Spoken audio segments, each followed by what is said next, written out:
I know the DV lottery season has come and gone, and I know the fever of the results. I know you cannot wait to get your results, guys. And I pray that most of you who applied for the DV lottery win. I know not everybody can win, but I'm rooting that a majority of you should win. And just keep trusting God, like He will definitely make a way for you.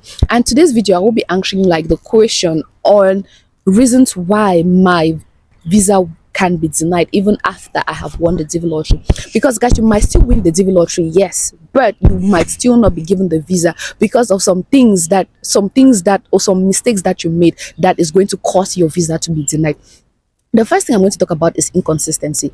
Guys, when it comes to the DV lottery, right, you cannot put something else on your DS260 form and then you show up for the interview with something else. No, your information have to be the same. If you're stating on your DS260 that you got married in 2018, it should be the same. The documents you show up for, like the documents you show up at the interview, which should show that, okay, fine, you got married in 2018.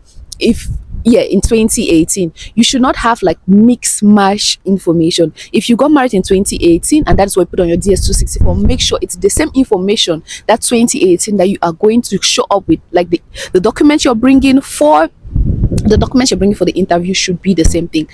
And guys, take time while filling out the DS260 form, because that is another way you might make the mistake without knowing. So that's why I'm saying that make sure you read through your stuff to make sure that all your information is accurate. The next point I'll be talking about is wrong country of eligibility.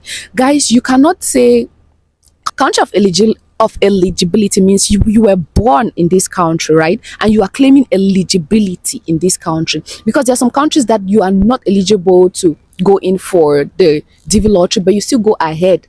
People from that country still go ahead and apply. You will never be selected if you are applying from a country that is not eligible for the DV lottery. So you have to make sure that the country you are applying, or the country you're claiming eligibility, is the country that you were born in that country and is the country that is eligible for the DV lottery.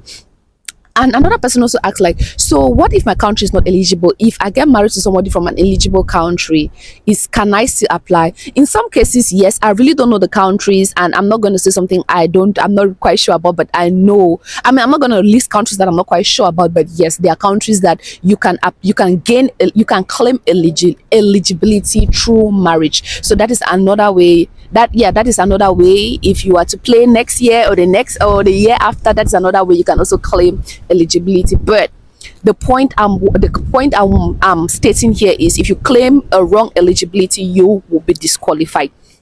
The next point I also want to be talking about is lying on your lying on your DS260, or lying at the level of the interview.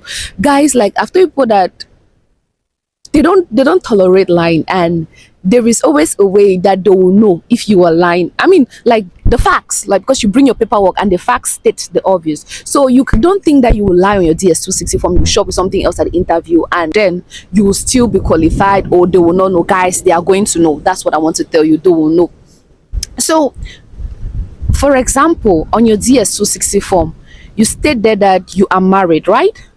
And then when you show up for your interview, you don't have that document to say that you are married. Cam will say it's not married. Living with somebody in the same house does not mean that you are married to that person. So if you're stating, or if you're filling in on your DS260 form that you are married, guys, you should have the documents to back it up that you are married. Don't claim that you are married if you are not married. You must have the documents to show that you are married. And then another person was asking me that, so after playing the DV lottery, right, and I'm not married, and then, okay, I get married during that period for the DV lottery, can I still add that? Can I add my new spouse to, like, the claim for my DV lottery or so? This is how I'm going to answer that question. So, okay, if you get married after the DV lottery, right, when the results are not out, yes, you can add that. You can add your new spouse while filling in the DS260 form, because it's going to show that, okay, fine, you got married after the DV lottery, and you got married after the DV lottery, so you just added your spouse there because you just recently got married. Another reason why you can possibly be denied is your medical condition, guys.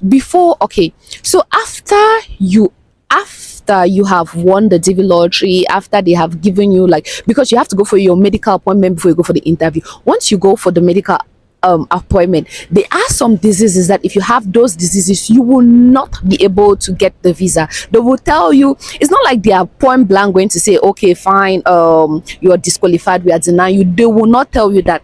What they will tell you is you should go treat yourself. And you know that it takes a year, like the physical year, for the visa process and everything. So imagine that for that disease, right, for the whatever disease you have, if you're to take a year to treat that disease, guys, before coming back to continue the process, you must have missed out on that on the DV lottery for that year. So that is another reason why you can be denied your visa after winning, because of a medical condition that you have. And I'm going to be making a video telling you all about like the medical conditions that can get you that can get you disqualified, or that can cause your visa to be denied.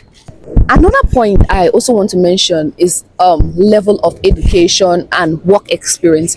Guys, if you don't reach the minimum required level of education or work experience, you will never be granted entry into the state. Like, your visa will be denied, because, guys, like, you must, it states that one of the requirements is you must be a high school, you must own a high school diploma at least, and you must have like 2 years of working experience for those who are in the professional field. So if you don't have a high school diploma, guys, you will not be selected. And for some countries, I think it also goes like with grades. If you don't meet a particular some grades, even after having the high school diploma, you will not be accepted. So I think it also depends, but for most cases, I know for a fact that it is just like the high school degree. If you don't have a high school diploma, and if you don't have like the 2 years proof of working experience, there is no way you can get into the states. They need all those for you to be able to get into the states. So all in all, guys, I just want to let you all know that you all stand a chance of winning. All you have to do is like make sure that the next time you're applying, if you're not successful this year, make sure you follow all those things. Make sure you, like, your information, all of them are consistent. Make sure you don't lie. Make sure you don't lie about your marital status, because that is another thing. As I've mentioned, make sure you don't lie about your marital status, your level of education. Make sure that you have all those things so as to stand a chance. So yes, guys, that is what I had for you on this video. I hope you enjoy it, and thank you, guys, and I wish you like all the best of luck as we all are waiting for the results coming. Thank you all so much, and see you on my next one. Bye.